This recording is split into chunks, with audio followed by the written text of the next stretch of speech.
Samantala, ito nga muna ang report mula sa Malacanang.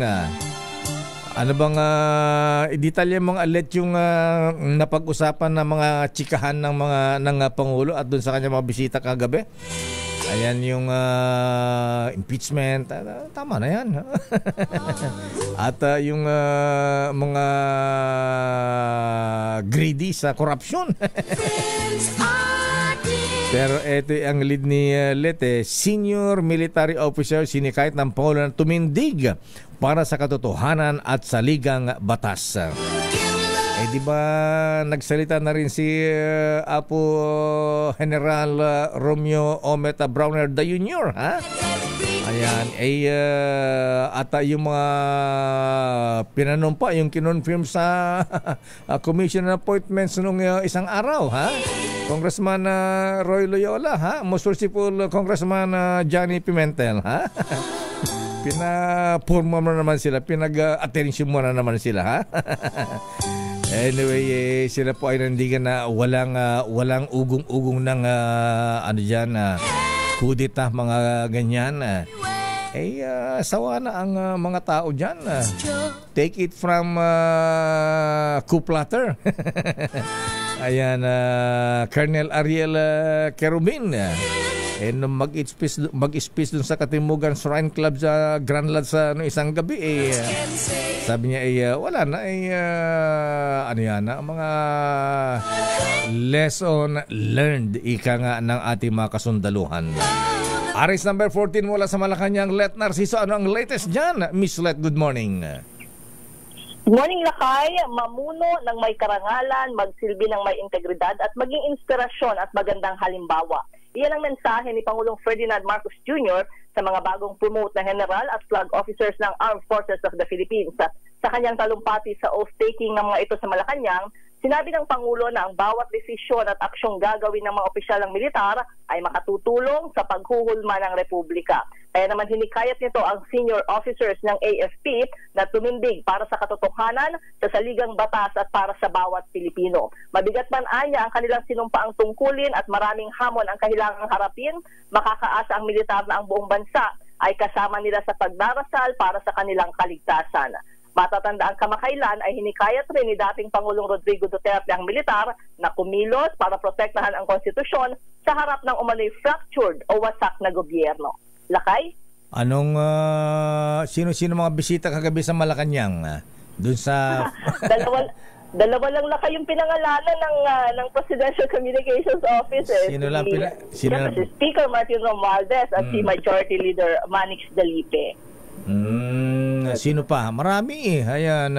Oo, marami Lakay kasi maraming sasakyang number 8 na nasa kanyang complex kagabi. Pero ayun nga, at wala rin isang detalye hanggang sa ngayon. Wala bang mga magarang SUVs na may plakang number 7 at plakang number 3? Alam mo yun? 8 yung karamihan. 8 yung karamihan. Pero may 7 rin. May number 7 din. Parang walang number 7. Wala ba? Sa bagay, sila yung nakita dun kagabi ay mga number 8 o kaya hindi ganong plaka. Oo nga, walang masyadong gumagamit yata ng plaka na ng number 2, number 3, number 4. Usually, yan, siyempre, Presidente, 1, 7 and 8. Ayan, may mga 6 minsan, ayan, 10, mga justices. Pero 2, 3, and 4, wala yatang gumagamit niyan, Wala tayong nakikitang plahang ganyan. Di ba gumagawa ang LTO ng mga plahang ganyan? Isa-isa lang sila Lakay kasi unlike yung mga congressman, madami talaga yan. Kaya maraming makikitang number 8 na plaka. Sa bagay. Ayan. CJ, gumagamit po ba kayo ng CJ? Number 4. Ayan. 1, Presidente. 2, Vice. Number 3, Senate President. 4, Speaker. 5 ang CJ. Ayan, Chief Justice. Anyway, so anong dagdagan mo yung report ng aking bubit? Baka kulang yung report ng aking bubit, ha? Sabi ng aking bubit, nakumbinsi kaya ni Pangulong Bonget si Pinsan. Ayan, si Speaker na Ayan na yung impeachment mahati-hati lang ang bayan, makakagulo lang. Naku, pasensya ka na Lakay dahil ang sinabi lang sa amin ay fellowship iyon. Wala pang binabanggit kung anong napagkwentuhan. Ayan. Abangan natin ngayong araw kung bibigyan ng detalye ang PCO. At saka ang Kongreso, ayan, baka may statement ang House Speaker, ha? Ayan, sana'y pinahinggan din niya ang mensahe ni Pinsan, Pangulong Bonget. Pinsan, tama na yan, ayan, malalaman natin. Sa bagay, malalaman natin yan kung magkakaroon ng Villar Express dyan sa Kongreso, hindi pinakinggan ng presidente. Ayan. Pero kung walang Villar Express dyan, ayan, hindi susuportahan ng impeachment complaint, ibig sabihin pinakinggan nila ang ama ng bayan, ang Pangulong Marcos. Yan naman Lakay yung naiisip din ng karamihan kasi nga itong fellowship bagamat sinasabing matagal na nakaschedule nataon kasi dun sa kasagsagan na may mga naiha-impeachment complaints laban kay VP Sara. Tsaka ewan ko lang itong mga traditional politicians natin kung hindi sila matakot yung mga mambabatas dyan, baka mamaya ang ating makapatiran sa Iglesia ni Cristo, ha? Kayo hindi kayo sumusuporta sa presidente, ha? Kami sumusuporta sa panawagan ng presidente na tigil ang impeachment, baka markahan sila sa eleksyon. Lakay, diba? Election next year. Uso pa naman yan sa Congress, Lakay, kapag may mga maiinit na issue, nililista kung sino yung mga tumabok, kung sino yung tumutol. Ginagamit yan minsan. Ayan, totoo yan. Kung ang makapatiran ang magtampo sa inyo, sige. Ayan, habang buhay na sa inyong political lifetime.